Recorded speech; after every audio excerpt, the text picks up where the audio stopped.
भारत का चंद्रयान-3 मिशन चांद के गुरुत्वीय क्षेत्र में एंट्री ले चुका है। 14 जुलाई 2023 के दिन दोपहर के 2:35 पर बाहुबली चंद्रयान-3 ने श्रीहरिकोटा के सतीश धवन स्पेस सेंटर से एक सफल उड़ान भरी और अब चंद्रयान-3 अंतरिक्ष में पहुंचकर चांद के इलेक्ट्रिकल रूट में एंट्री ले चुका है, जिसमें सफर करते हुए स्पेसक्राफ्ट धीरे धीरे चांद की धरती के पास जा रहा है। लेकिन अब इसका आगे का सफर इतना आसान नहीं होने वाला और इस सफर में सबसे मुश्किल है इसका आखिरी पड़ाव, जिसमें यह 23 अगस्त के दिन चांद के दक्षिणी ध्रुव पर सॉफ्ट लैंडिंग करने की कोशिश करेगा। और इसी प्रयास में साल 2019 में चंद्रयान-2 का मिशन असफल हुआ था। तो अब सवाल आता है कि आखिर क्यों चांद पर जाना इतना भयानक है और नासा के वैज्ञानिकों ने चांद पर ऐसा क्या देखा कि 70 दशक में चांद पर जीत हासिल करने वाले नासा ने अचानक से अपने सारे मून मिशन बंद कर दिए। इस वीडियो में हम चांद से जुड़ी इन्हीं रहस्यमयी बातों से पर्दा उठाएंगे, साथ ही आपको चंद्रयान-3 के बारे में भी कुछ नया और अनोखा बताएंगे, तो वीडियो को पूरा देखिएगा। दोस्तों, पृथ्वी से चंद्रमा की पूरी तरह से गोलाई दिखाई देती है। वास्तव में चांद भी पृथ्वी की तरह अंडाकार है। चांद की सतह पर बेहद स्थिर और हल्का वायुमंडल मौजूद है। यह तो आप जानते ही होंगे कि साल 2009 में चंद्रयान-1 मिशन ने चांद पर पानी की खोज की थी। लेकिन आपको बता दें कि चांद की सतह पर पानी लिक्विड फॉर्म में मौजूद नहीं है, बल्कि बड़े बड़े गड्ढों में बेहद ठंडे पत्थरों और बर्फ के रूप में मौजूद है। साथियों, चांद से जुड़ी ये रहस्यमयी बात यह भी है कि स्विट्जरलैंड की यूनिवर्सिटी ओनफ बीसेल ने अपने अध्ययन में यह बात खोज निकाली थी कि चंद्रमा पृथ्वी पर रहने वाले लोगों की नींद पर भी असर डालता है। कहा जाता है कि जहां अमावस के दिन लोग काफी अच्छी नींद कर पाते हैं, वहीं पूर्णिमा पर उन्हें कम नींद आती है। हालांकि विज्ञान ने इस बात को पूरी तरह से स्पष्ट नहीं किया और आज भी कुछ वैज्ञानिक इस बात पर अध्ययन कर रहे हैं। साथियों, चांद की जमीन काफी ऊबड़-खाबड़ है और इसमें कई बड़े बड़े क्रेटर यानी गड्ढे मौजूद हैं, जो इतने बड़े हैं कि पिछले करोड़ों सालों से इनके अंदर सूरज की रोशनी तक नहीं पहुंच पाई है। इनमें से सबसे बड़ा गड्ढा चांद के दक्षिणी ध्रुवों में मौजूद है। इस गड्ढे का डायामीटर 2500 किलोमीटर और गहराई तो इतनी ज्यादा है कि इसमें एक के ऊपर एक करके 10 बुर्ज खलीफा समा जाएं। इस गड्ढे की गहराई 8.2 किलोमीटर के आसपास है और यह पूरे सोलर सिस्टम के सभी ग्रहों और उपग्रहों में मौजूद गड्ढों में सबसे बड़ा गड्ढा है।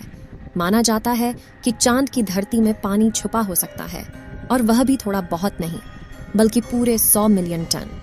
इसके अलावा यहाँ पर hydrogen, sodium, ammonia, mercury, methane और सिल्वर जैसे मूल्यवान संसाधनों का खजाना मौजूद हो सकता है, जिसकी खोज करने के लिए ही चंद्रमा पर चंद्रयान-3 मिशन को भेजा गया है।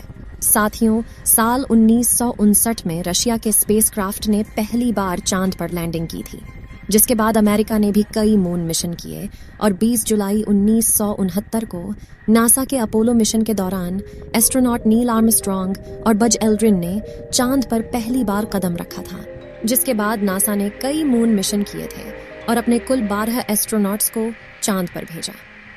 एस्ट्रोनॉट्स ऐसे व्यक्तियों को कहते हैं जो पृथ्वी के वायुमंडल से ऊपर जाकर अंतरिक्ष यानी चांद पर जाकर रिसर्च करते हैं।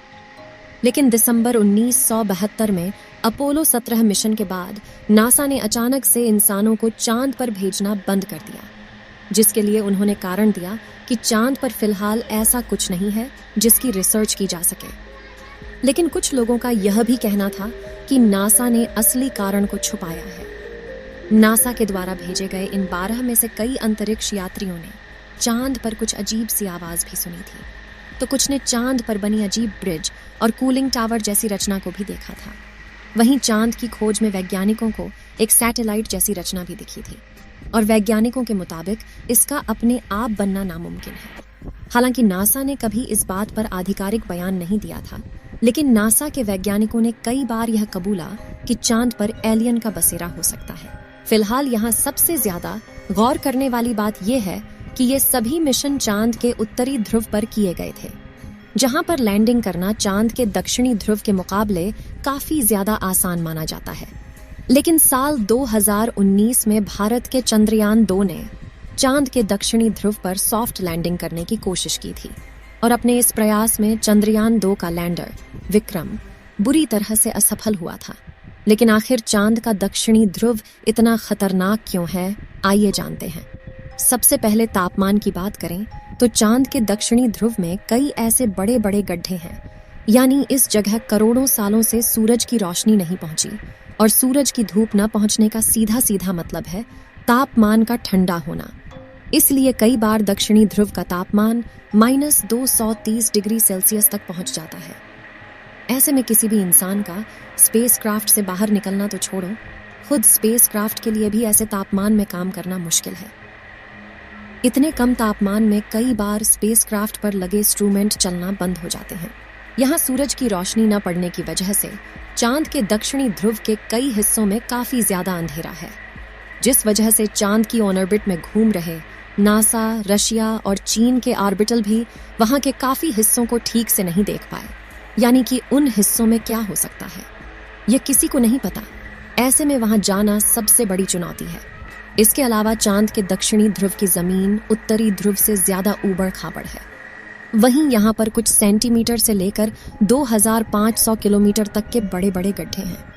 आपको बता दें कि इसरो के मुताबिक धरती से चांद की दूरी करीब 3,84,400 किलोमीटर है। ऐसे में इतनी दूरी पर लैंडर से डीप स्पेस कम्युनिकेशन बनाए रखना काफी मुश्किल होता है, क्योंकि इतनी दूरी पर रेडियो सिग्नल कमजोर हो जाते हैं और एंटीना से बहुत ज्यादा बैकग्राउंड नॉइज आता है।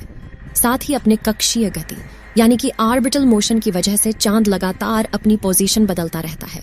ऐसे में तय की गई लैंडिंग साइट पर पहुंचने के लिए लैंडर को भी सही मोशन पकड़े रहना पड़ता है। इसके अलावा चांद पर पृथ्वी से कम ग्रेविटी है और बहुत पतला वातावरण है। साथ ही चांद के दक्षिणी ध्रुव में काफी बड़े बड़े पत्थर और गड्ढे होने के साथ धूल उड़ती है और ये सभी कारण किसी भी लैंडर को लैंडिंग करने में काफी चैलेंज देते हैं। पिछली बार चंद्रमा की सतह से 2.1 किलोमीटर पर चंद्रयान 2 के लैंडर से इसरो का संपर्क टूट गया था और इन्हीं में से किसी एक कारण की वजह से वह चांद की सतह पर क्रैश लैंडिंग करके तबाह हो गया था। लेकिन पिछली बार आई मुसीबत से सीख लेकर इसरो ने चंद्रयान 3 के लैंडर विक्रम को पहले से ज्यादा एडवांस्ड और पावरफुल बनाया है। जैसे कि चंद्रयान 2 के विक्रम लैंडर में 5 थ्रस्टर्स थे, लेकिन चारों तरफ सही संतुलन बनाए रखने के लिए चंद्रयान 3 के लैंडर में बड़े और एडवांस 4 थ्रस्टर्स लगाए गए हैं। इसके अलावा इस बार के विक्रम लैंडर में लेग्स को बड़ा और मजबूत कर दिया गया है। साथ ही इसकी फ्यूल स्टोरेज कैपेसिटी को भी बढ़ाया गया है। वहीं उसमें लगे कम्युनिकेशन डिवाइस भी एडवांस तकनीक का इस्तेमाल कर रहे हैं, जिससे इस बार लैंडर इसरो से संपर्क न तोड़े। और सबसे जरूरी बात कि सॉफ्ट लैंडिंग सीक्वेंस को भी काफी हद तक सुधार दिया गया है। इन सभी बदलावों से चंद्रयान 3 के लैंडर को चांद की सतह पर सॉफ्ट लैंडिंग करने में आसानी होगी।